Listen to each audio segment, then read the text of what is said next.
نہ کہ اللہ کہہ رہا ہوگا، اللہ کہہ دے گا میں نے اسے پکڑنا ہے، اور وہ حضرت عیسیٰ کہیں گے چھوڑ دو، رسول اللہ پاک کہیں گے یا اللہ چھوڑ دے میرا بندہ ہے، یا جو بھی پیر جو بھی بنایا ہوا ہے وہ اللہ جیسے قصے بھی سناتے ہیں پیروں کی شان بڑھانے کے لیے کہ اللہ تعالیٰ نے تو پکڑ لیا تھا، پیر نے ضد کر دی کہ چھوڑ دو۔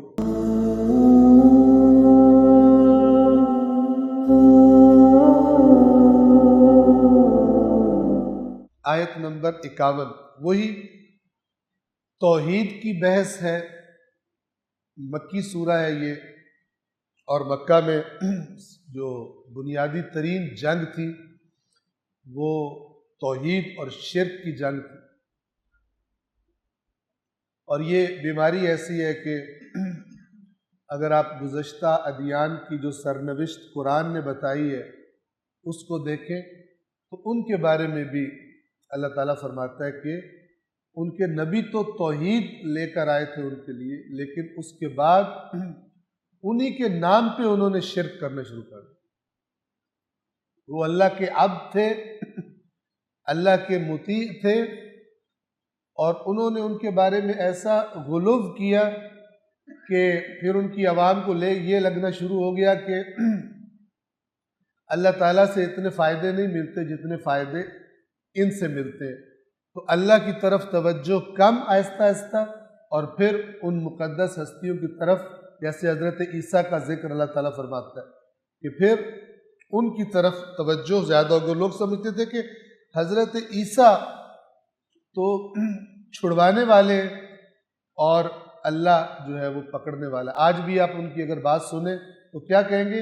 عیسیٰ کی وجہ سے ہم نے نجات پانی، اللہ تعالیٰ ہم عیسیٰ کی وجہ سے ہمارے گناہ بخشے گئے۔ اور یہ تصور بالعموم لا شعوری طور پر، دیدہ دانستہ نہیں، لا شعوری طور پر پایا جاتا ہے ادیان کے پیروکاروں میں، مسلمانوں میں بھی بہت سارے لوگ، کہ جو یہ سمجھتے ہیں کہ اللہ تبارک و تعالیٰ تو قیامت کے دن یعنی بڑا غضبناک ہو کے بیٹھا ہوگا، اور وہ تو پکڑ رہا ہوگا بڑی سختی سے، اور مثلا ہمارے پیران اور مرشدان اور مقدس ہستیاں یہ ہمیں اللہ سے نجات دلوائیں گے۔ یہ بالکل باطل ہے، اس کو سمجھ لیں۔ قیامت کے دن اگر شفاعت کا تصور ہے تو وہ بِإِذْنِ اللہ ہے، اللہ کہے گا کہ یہ کر لیں۔ اور صرف یہ نہیں، قرآنی تصور شفاعت جس کی شفاعت کرنی ہے اس کا بھی اذن دے گا، آپ کر لو اور اس کی شفاعت کر لو۔ یہ ہے قرآن۔ اس کے بعد کا قرآن سے ہٹ کر تصور جہاں سے بھی لے کر آئے وہ خود ذمہ دار ہے۔ قیامت کے دن پتہ چلے کہ جو ہم نے بنایا تھا وہ تو کچھ اور نکل آیا، جیسے خود اللہ فرماتا بھی ہے کہ قیامت کے دن وَبَدَا لَهُم مِّنَ اللَّهِ مَا لَمْ يَكُونُوا يَحْتَسِبُونَ، اللہ کی طرف سے وہ چیز ان کے سامنے آئی کہ جس کا انہوں نے حساب ہی نہیں کیا تھا، ان کے حساب اور تھے، اللہ کی طرف سے قیامت اور طریقے سے ان کے سامنے آئی۔ لہذا صحیح حساب کس کا ہے؟ جس کا حساب اللہ کے قرآن کے مطابق ہے، اس سے ٹکراتا ہوا نہیں ہے قیامت کا تصور۔ تو اللہ تبارک و تعالیٰ کا اذن ہوگا، یعنی شفاعت بھی اللہ ہی کی رحمت ہوگی، نہ کہ اللہ کہہ رہا ہوگا، اللہ کہہ دے گا میں نے اسے پکڑنا ہے، اور وہ حضرت عیسیٰ کہیں گے چھوڑ دو، رسول اللہ پاک کہیں گے یا اللہ چھوڑ دے میرا بندہ ہے، یا جو بھی پیر جو بھی بنایا ہوا ہے وہ اللہ جیسے قصے بھی سناتے ہیں پیروں کی شان بڑھانے کے لیے کہ اللہ تعالیٰ نے تو پکڑ لیا تھا، پیر نے ضد کر دی کہ چھوڑ دو، مرشد نے ضد کر دی، اور سننے والی عوام کو بھی پھر ظاہر ہے کس سے زیادہ پیار ہوگا، پکڑنے والے سے یا چھڑانے والے سے؟ اس طرح اللہ کی قدر کم کرتے ہیں اس قسم کے خرافات بیان کرنے والے اپنی اپنی عوام کی نظروں میں۔ آپ خود سوچیں نا، اللہ نے پکڑا ہوا ہے، وہ آئے اور انہوں نے کہا چھوڑ دو، تو پھر کس سے زیادہ پیار ہونا چاہیے؟ کس کی طرف زیادہ توجہ ہونی چاہیے؟ کس کے نذرانے پیش کرنے چاہیے؟ کس کے لیے قربانیاں دینی چاہیے؟ کس کے لیے؟ جو چھڑوانے والا ہے۔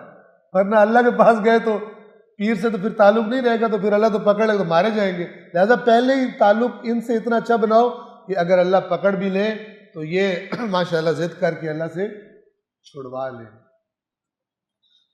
یہی تصور قرآن مجید مشرکین کا بھی بتاتا ہے کہ جب ان سے کہا جاتا ہے کیوں پیچھے پڑے ہو ان کے، کہتے ہیں یہ ہماری اللہ کے پاس شفاعت کرنے والے. شفاعت کا باطل تصور. ہؤلاء شفعاؤنا عند اللہ، یہ ہماری شفاعت کرنے والے. اور پھر ایک جگہ قرآن فرماتا ہے کہ تم ہمارے پاس، یعنی گویا روز قیامت کہا جائے گا تم تو ہمارے پاس ویسے ہی اکیلے آئے ہو جیسے اکیلے دنیا میں گئے تھے، اور ہم تمہارے ساتھ تمہارے وہ شفاعت کرنے والے نہیں دیکھ رہے جو تم دنیا میں کہتے تھے ہماری شفاعت کریں گے. اللہ نے قرآن میں کہا وہ کہاں ہے وہ؟ اگر باطل طریقے سے، باطل تصور سے کسی کو شفیع قرار دیا ہو تو شفاعت برحق وہ ہم نے آپ کی خدمت میں عرض کر دی. شفاعت کا قرآنی تصور کیا ہے؟ لا یشفعون الا لمن ارتضی، نہیں کریں گے شفاعت مگر اس کی جس کی شفاعت پر اللہ راضی ہے. یہ کہا اور ضد کر کے بندہ چھڑوا لینا کہا. ٹھیک ہے نا؟ یہ تو پاکستان میں ہوتا ہے نا کہ جب پولیس پکڑ کے لے جا رہی ہے، ایم این اے صاحب آ گئے، گاڑی روکو، میرا بندہ چھوڑو. یہ تو اللہ کے نظام میں ایسا کوئی سسٹم نہیں ہے. اللہ کے قانون کی خلاف ورزی نہیں ہو سکتی. لہذا وہی بحث توحید کی جاری ہے، اور اگلی آیات بڑی واضح اور شدید ہے اس حوالے سے.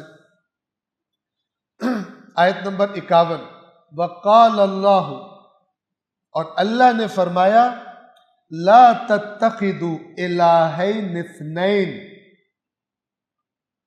تم لوگ دو معبود نہ بناؤ. عرب میں مشرکین کے پتہ نہیں دسیوں معبود تھے. اللہ یہاں فرما رہا ہے دو نہ بناؤ. تین کی تو بات زیادہ کی تو گنجائش ہی نہیں، دو کی بھی اجازت نہیں ہے. تم دسیوں بنا کے پھر رہے ہو. ایک اللہ.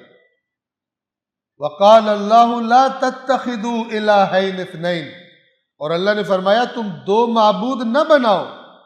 انما ہوا الہ واحد، معبود تو صرف وہ ایک ہی ہے، دوسرا کوئی معبود نہیں.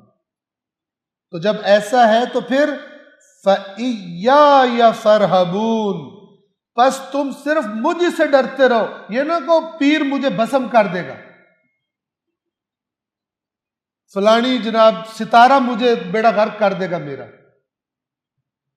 اور چیزوں کو بنا لیتے. فَإِيَّايَ، یہ ایایا وہی ہے، ایاکا صرف تیری، ایایا صرف مجھ سے، فَارْهَبُونَ ڈرو.